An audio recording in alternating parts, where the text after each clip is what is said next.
जिस जगह अभी आप और मैं रहते हैं, ये जमीन आज से 400 करोड़ साल पहले उबलते और दहकते लावे से ढकी हुई थी, जिसका टेम्परेचर 5000 डिग्री सेल्सियस से भी ज्यादा था। हर तरफ आग, गर्मी और ऐसी खतरनाक जहरीली गैसेस थी जिसमें सांस लेना नामुमकिन था, जिन्होंने पूरी जमीन को अपने अंदर ढक रखा था। ना ही यहाँ सूरज की रोशनी आती थी और ना ही यहाँ पानी की एक भी बूंद मौजूद थी। जिंदगी का कोई नामो निशान तक नहीं था, क्योंकि यहाँ का टेम्परेचर इतना ज्यादा था कि अगर कोई भी क्रिएचर यहाँ कदम रखता तो चंद लम्हों के अंदर राख बन जाता। लेकिन फिर अचानक ऐसा क्या हुआ कि हजारों डिग्री जितनी ये गर्म जमीन ठंडी पड़ने लगी, और ना सिर्फ ठंडी बल्कि बिलियंस ऑफ स्टार्स और प्लैनेट्स के इस यूनिवर्स में सिर्फ एक इकलौती ऐसी जगह बनी जहाँ जिंदगी मुमकिन हुई। जमीन पर ये दरख्त, ये पानी, इंसान और जानवर कहाँ से आए और क्यों, जानते हैं आज की इस वीडियो में। कहानी हमारे अर्थ की।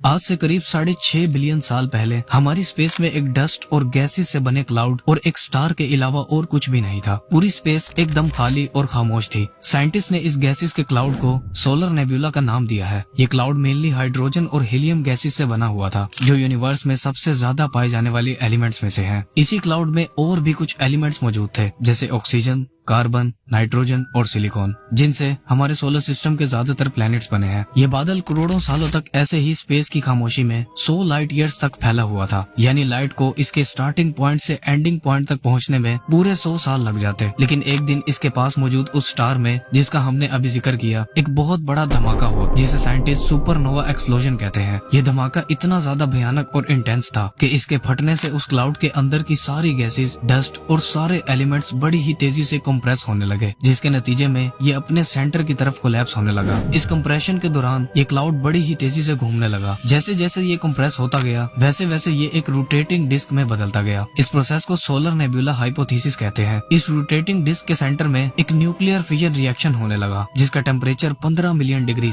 यानी 1.5 करोड़ डिग्री से भी ज्यादा था, जिससे हमारा सूरज यानी सन अपने फॉर्मेशन में आया था, जिसके अंदर भी न्यूक्लियर फिजन रिएक्शन से ही एनर्जी, हीट और लाइट बनती है। सन हमारे सोलर सिस्टम का 99.76% मास खुद अकेला होल्ड करता है, जबकि बचे हुए 0.14% में बाकी सभी प्लैनेट्स, मून्स, कॉमेट्स और एस्ट्रॉइड्स वगैरह बनते हैं।